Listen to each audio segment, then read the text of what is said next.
Most people assume Toys R Us was killed by Amazon and big box stores. But the real culprit was a leveraged buyout that loaded the company with over $5 billion in debt. This is the story of how its own owners destroyed a beloved American icon.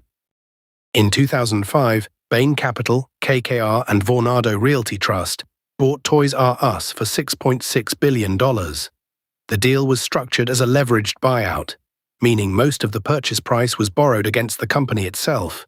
Suddenly, the toy giant was drowning in over $5 billion in debt.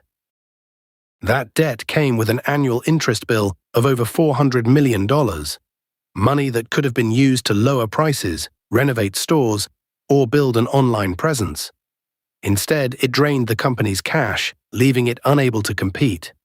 Here's how that fatal decision played out. How did Toys R Us become the undisputed king of toys? By 2012, sales hit $13.9 billion, dwarfing every competitor. Its iconic Geoffrey the Giraffe and sprawling superstores were landmarks of American childhood. This was a giant at its peak, seemingly untouchable. But that dominance masked a hidden vulnerability. The company hadn't turned a profit since 2004, and its debt was growing. Still, its sheer size and market power made it a tempting target, and in 2005, private equity came calling with a deal that would change everything. So why did a deal that was supposed to fuel growth instead become a death sentence? In 2005, three private equity giants, Bain Capital, KKR, and Vornado Realty Trust, joined forces to acquire the retailer in a leveraged buyout worth $6 billion. The deal was structured so that the buyers put in only a fraction of the purchase price. The rest, $5.3 billion, was borrowed against the company's own assets. The retailer itself was now on the hook for that debt. That debt came with a punishing cost: over $400 million in annual interest payments. Every year, the retailer had to bleed that much cash just to stay afloat. Money that could have gone to lowering prices, renovating stores, or building an online presence. So what did $400 million in annual interest actually mean? It consumed 15% of every dollar of revenue, money that could have renovated stores, built a website, or cut prices. Instead, it vanished into debt payments every single year, leaving the company starved for cash. That hemorrhage meant the chain spent just $200 million a year on store renovations, far less than competitors. Stores grew shabby, websites went unimproved, and the company fell further behind. The debt wasn't just a cost, it was a slow poison. So why did the owners allow this debt to crush the company? Because they weren't just watching from the sidelines, they were profiting.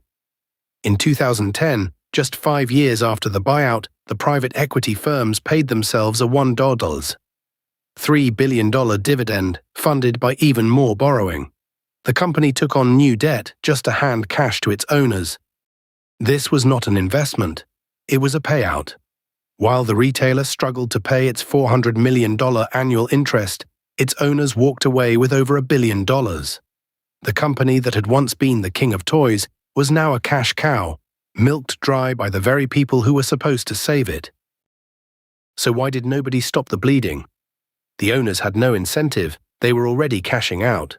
In 2010, just 5 years after the buyout, they paid themselves a $1.3 billion dividend, funded by yet more borrowing. The company's debt swelled further, but the owners walked away with a fortune. That left nothing for the stores. While competitors spent billions on renovations and e-commerce, the chain invested just $200 million a year, a fraction of what was needed. Aisle after aisle grew shabby, and the website felt stuck in the early 2000s. The result was inevitable. Sales slid from $13.9 billion in 2012 to $11.5 billion by 2017. Meanwhile, Amazon's toy sales grew 30% each year. The debt had starved the company of the very investments it needed to survive, and the gap only widened. So as the 2017 holiday season approached, the years of debt finally caught up. Suppliers, worried about the retailer's mounting losses, demanded cash on delivery instead of the usual credit terms.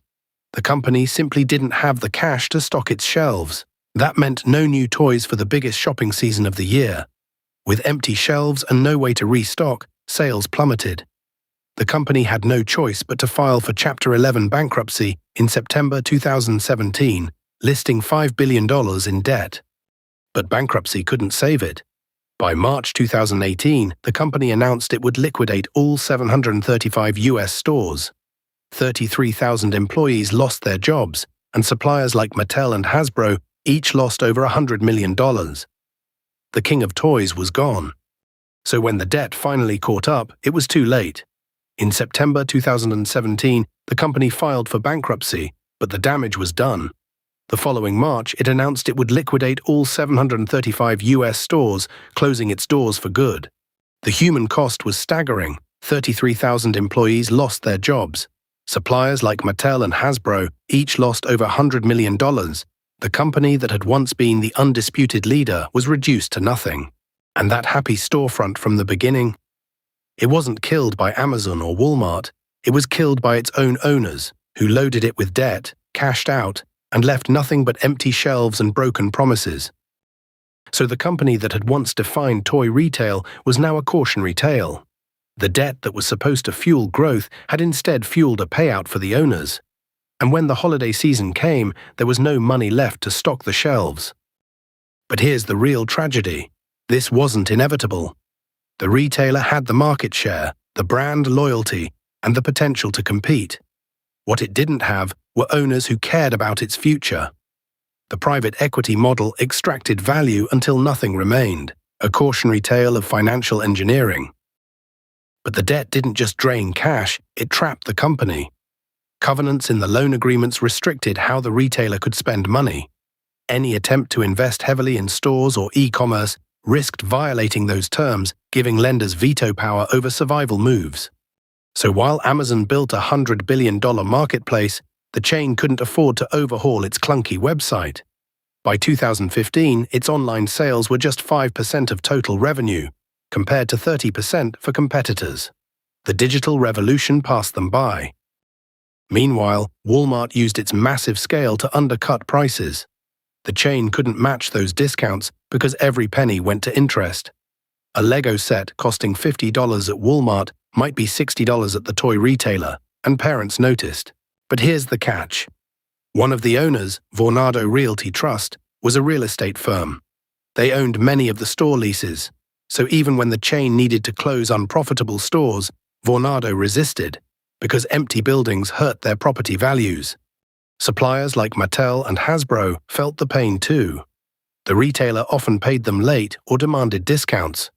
When the company finally collapsed, these toy makers lost hundreds of millions, and some nearly went under themselves. In 2015, new CEO Dave Brandon tried to revive the brand with store remodels and a better website.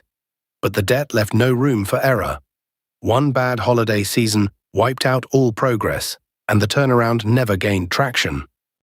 So when the 2017 holiday season arrived, the company had no cash to stock shelves. Suppliers demanded payment up front. With empty aisles and no toys to sell, the end was inevitable. The debt had finally consumed everything. But the debt didn't just drain cash, it trapped the company. Loan covenants restricted how the retailer could invest. Any attempt to renovate stores or boost e-commerce risked violating those terms, giving lenders veto power over survival moves. So while Amazon built a $100 billion marketplace, the chain couldn't afford to overhaul its clunky website. By 2015, online sales were just 5% of revenue, compared to 30% for competitors. The digital revolution passed them by. Meanwhile, Walmart used its massive scale to undercut prices. The chain couldn't match those discounts because every penny went to interest. A Lego set costing $50 at Walmart might be $60 at the toy retailer, and parents noticed. Next time you see a beloved brand struggling, ask who really owns it. Because the story of this retailer isn't about Amazon or changing times. It's about how a company was deliberately hollowed out by the very people who were supposed to protect it. And that story is still being written.